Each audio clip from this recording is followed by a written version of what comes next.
Worked the overnight shift at a chemical plant outside Beaumont, Texas for 11 years. 12-hour rotations, 4 days on, 4 days off, and during the busy season, sometimes 6 straight before I got a weekend. It pays well.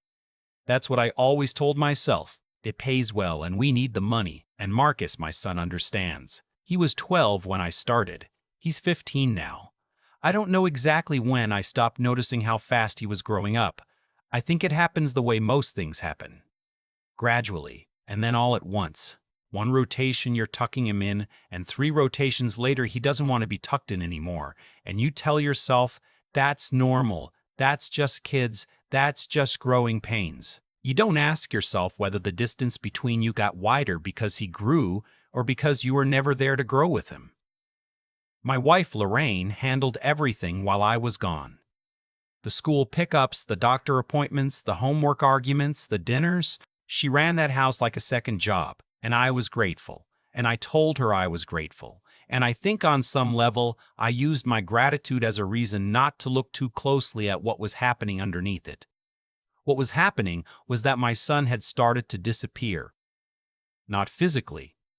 Not at first. He just got quieter, more careful. He used to run to the door when I came home. Then he'd walk. Then he'd look up from his phone and give me a nod the way a guy acknowledges someone he recognizes but doesn't really know. I told Lorraine it was just teenage stuff. She agreed.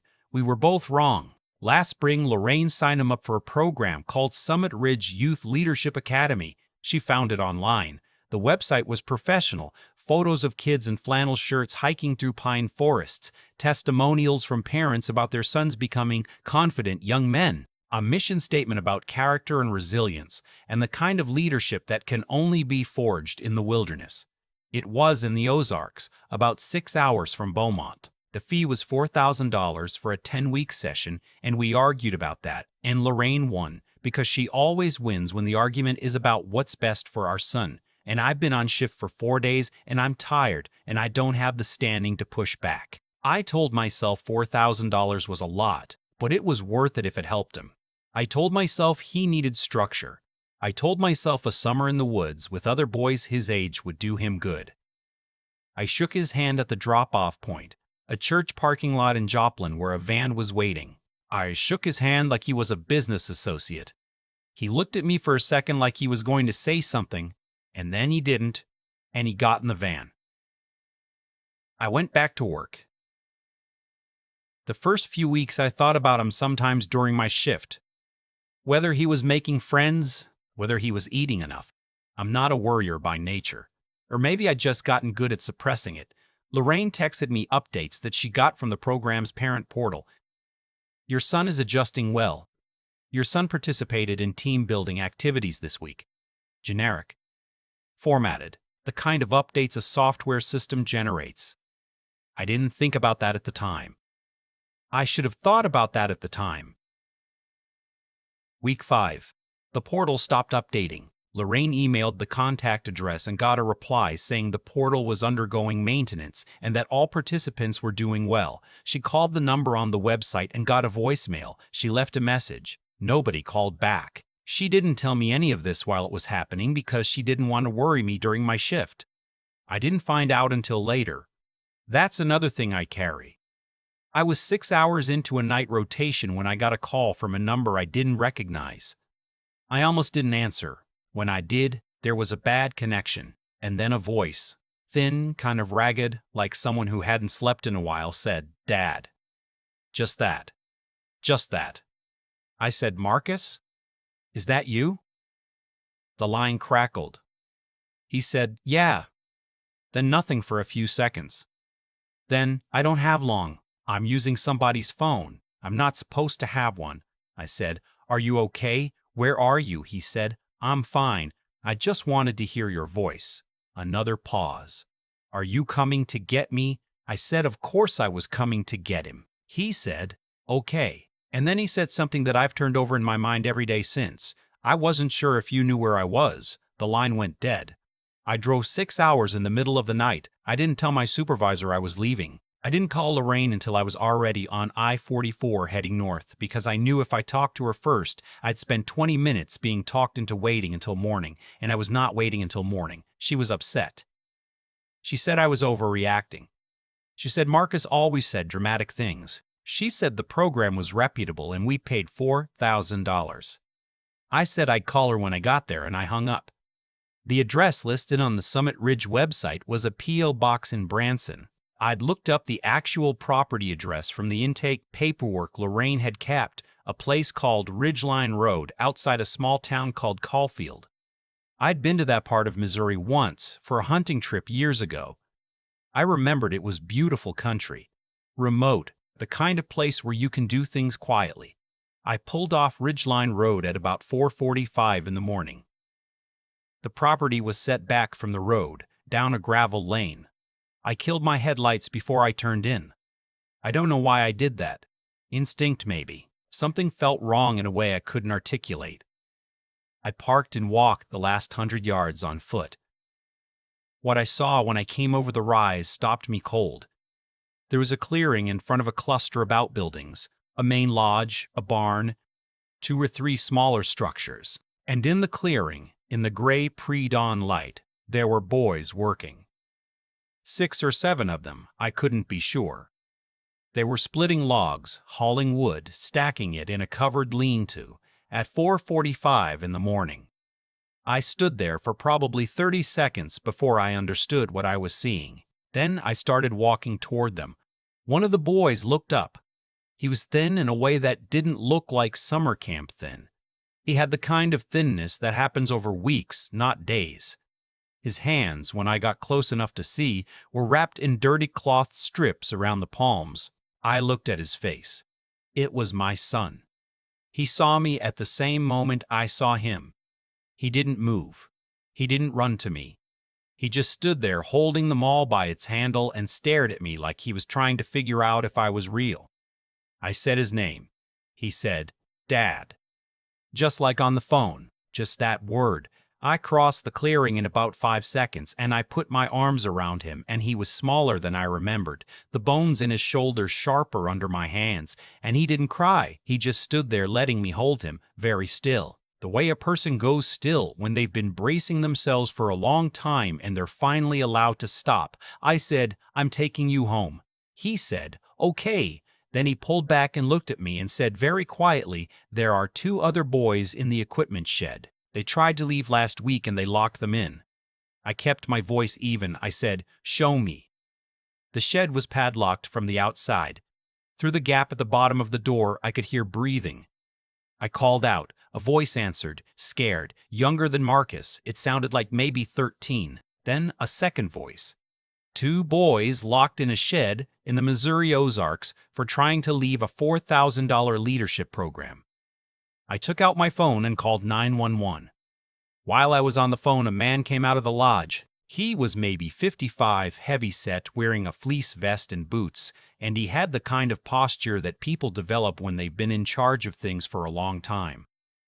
He told me his name was Alderman, just Alderman, no first name, and that this was private property and I was trespassing. He said it calmly, the way people say things when they believe the rules apply to other people and not to them. I told him I had called the police and that there were 2 children locked in his equipment shed. He said the boys in the shed were there for disciplinary reasons and that I had no understanding of the program's methodology. I said I didn't need to understand the methodology. I said there was a padlock on the outside of that door and I was standing next to it with my son, who had been working since before 5 a.m. with rags wrapped around his hands, and that when the sheriff arrived they could sort out the methodology. Alderman said I needed to leave. He said the program had a no-contact policy for the first 8 weeks and that Lorraine had signed an agreement acknowledging this. He said I was disrupting the therapeutic process. I said the sheriff was already on their way and I was not leaving without the boys in that shed. He went back inside the lodge. I don't know if he was calling a lawyer or trying to decide whether to run. When the Missouri State Highway Patrol arrived about 20 minutes later, he came back out and tried to shake the trooper's hand like they were colleagues at a conference. It didn't go the way he planned. The padlock came off the shed. The 2 boys inside, both 14, came out squinting in the growing daylight, dirty, dehydrated, scared in the particular way that kids are scared when they've been scared for a long time, and the fear has settled into something flat and quiet. One of them asked the trooper if he was going to be in trouble. The trooper said no. The boy said, "Alderman said we'd be arrested for abandoning a program we contractually committed to." He said it exactly like that, like he'd heard it enough times to have it memorized. Over the next 2 hours, the other boys in the clearing were interviewed. The picture that came together was systematic. Phones confiscated on arrival. Letters home screened and edited before mailing. The program supplied the stationery, and anything that described working conditions was removed and rewritten. Parents received typed summaries on Summit Ridge letterhead. The physical labor, the wood splitting, the water hauling, the maintenance work on the property was framed as character-building outdoor curriculum. But the boys worked 4 to 6 hours in the mornings before breakfast, and the food rationing was real. Marcus had lost 14 pounds in 5 weeks. Alderman was arrested that morning on charges including child endangerment, unlawful imprisonment, and operating an unlicensed residential program for minors. His business partner, a woman who handled the finances and the parent communications, was picked up in Branson 2 days later. The state licensing board, which had never issued Summit Ridge a license because Summit Ridge had never applied for one, opened an investigation. A civil attorney called us 3 weeks after we got home. None of that is what I think about most. What I think about most is the drive back to Beaumont. 6 hours, Marcus in the passenger seat, neither of us talking much. I stopped at a Cracker Barrel somewhere outside Springfield, and we both got eggs and biscuits, and I watched him eat like someone who hadn't been sure when his next meal was coming. He ate everything on his plate, and then he ate most of mine. We got back on the road. Somewhere around the Arkansas state line, he fell asleep against the window. He looked younger when he was asleep. He looked like the kid who used to run to the door. I thought about the handshake in the parking lot in Joplin. I thought about all the rotations I told myself that the distance between us was just teenage stuff, just normal, just what happens. I thought about how my son had called me on a borrowed phone in the middle of the night and said, "I wasn't sure if you knew where I was," and how that sentence had meant something larger than its words. He hadn't been sure if I knew where he was. Not just geographically. When we got home, Lorraine was waiting in the driveway. She saw how thin he was, and she put her hand over her mouth and she didn't say anything. She just held him for a long time. I stood next to them and didn't say anything either, because there wasn't anything adequate to say. That night, after he was in bed, Lorraine and I sat at the kitchen table and she said, "How did we not see this coming?" And I said, "I don't know," which was true and also not entirely true. We'd seen the website and heard what we wanted to hear. We'd wanted to believe there was a place that could fix the distance between me and my son in 10 weeks, because fixing it ourselves felt harder than writing a check. I'm not putting that entirely on Lorraine. I'm putting a lot of it on myself. The civil case is still ongoing. The attorney says the settlement will be significant. I don't think about the money much. $4,000 feels like the least of it. Alderman was sentenced to 7 years. His business partner took a plea for 3. Summit Ridge, which it turned out had been operating under different names in 3 different states over the past decade, was shut down permanently. 2 other families who'd had children at the property the previous summer came forward. One of their sons had been at that camp for a full 12 weeks. I don't let myself think about that too long. Marcus started back at school in the fall. He's quieter than he was before. The pediatrician says that's normal for kids who've been through something like this, and that it takes time. He's got a therapist he sees on Thursdays who he actually seems to like, which is more than I could have hoped for. He doesn't talk to me much about what happened there. What he does do is come find me when I'm home. He'll sit in the same room. He'll show me something on his phone, a video, a meme, whatever, and I'll watch it, and we'll both say it's pretty funny, and then he'll go back to his room. It's not much. It's also everything. I'm not working the overnight shift anymore. I took a position at a smaller plant closer to home. Days only. The pay cut is real and we've had to adjust some things, but we've adjusted them. This past September, I was home when he came back from school on a Tuesday afternoon. He came in through the side door, dropped his backpack on the bench, opened the fridge. Normal stuff. Then he turned around and saw me at the kitchen table and he said, "Oh, you're home." I said, "Yeah, I was home." He said, "Cool." And he poured himself a glass of water and he sat down across from me and we talked about his day for about 15 minutes. And it was the most ordinary conversation I can remember having in years. I have thought about that 15 minutes more than I've thought about the arrest, the padlock, the shed, the troopers, any of it. I've thought about how something that simple, a Tuesday afternoon, a glass of water, a kid and his father sitting across a kitchen table, can be the thing you almost lost. How close you can get to losing it without understanding that's what's happening. Here's what I'd tell any parent who's reading this, and I mean it without any judgment because I made every one of these mistakes myself. Visit the facility in person before you sign anything. Not a virtual tour. Get in your car and drive there. If they won't let you visit unannounced after enrollment, that's your answer. Make sure your child can reach you directly by phone at any time, not through a program-monitored portal. Read the contract with a lawyer, not just at the kitchen table at 11 p.m. when you're tired. Ask for the state licensing documentation. Every residential program for minors is required to have it, and if they hesitate or deflect, walk away. Call the state licensing board yourself and verify.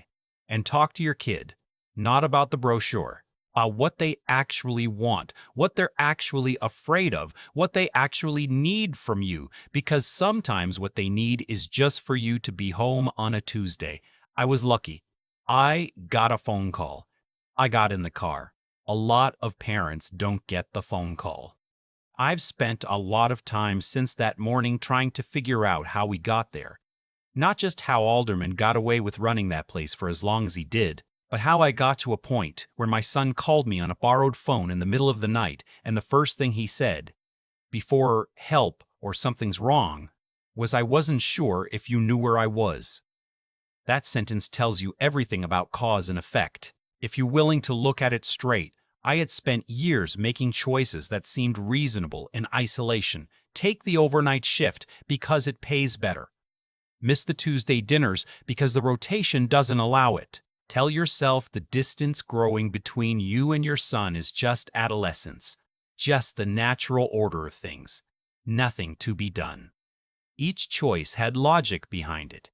Stacked together, they built a wall, and I was so busy working on the other side of it that I didn't notice how high it had gotten. That's how most damage happens, I think. Not in one catastrophic decision, but in 100 small ones, each of which you can justify on its own merits. The problem is that life doesn't evaluate your choices individually, it evaluates the pattern. And the pattern I had built was, work comes first, and my son learns to fill the space I leave behind. He filled it all right. He filled it with silence, and then with a willingness to get in a van to the Ozarks, because at least someone was paying attention to him. Even if that attention came wrapped in a $4,000 contract and a padlock on the outside of a shed. I don't say this to be hard on myself in a way that isn't useful. I say it because I think the most honest thing I can do with what happened is look at my own part in it clearly.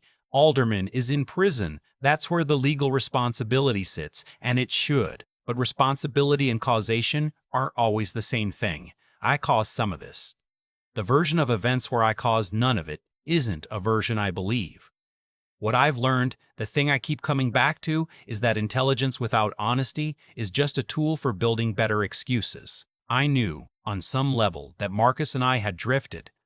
I'm not a stupid man, but I used every bit of reasoning I had to explain why it wasn't my fault, why the circumstances made it inevitable, why there wasn't anything I could have done differently. Smart people are very good at that. It's one of the more dangerous things about being reasonably smart. What cuts through that isn't more reasoning. It's just honesty. The willingness to sit at a kitchen table at 2 a.m. and ask yourself, is what I'm doing actually working? Not, is it logical? Logic I had plenty of. But is it working? Is my son okay? Is he becoming someone I know? The answer was no, and I looked away from it for years. Marcus is doing better. He still doesn't talk much about the camp, and I don't push it. What he does is show up in whatever room I'm in, and I take that for what it is. The therapist says resilience isn't the absence of damage, it's what a person builds after the damage with whatever they have left. I've watched my son do that quietly, without complaint, with a steadiness that frankly embarrasses me given how much louder my own falling apart was. That's the thing about kids. They absorb more than you think, and they recover more than you fear, and they're watching you the entire time to see what you do when things go wrong. I got in the car. I drove through the night. I stood in that clearing and I didn't leave. It wasn't enough by itself, but it was the beginning of enough. That's all any of us can really do: see clearly, act honestly, and keep showing up, especially when it's inconvenient, especially when you're tired, especially when you're told yourself the story that everything was probably fine. Start there. The rest follows from that.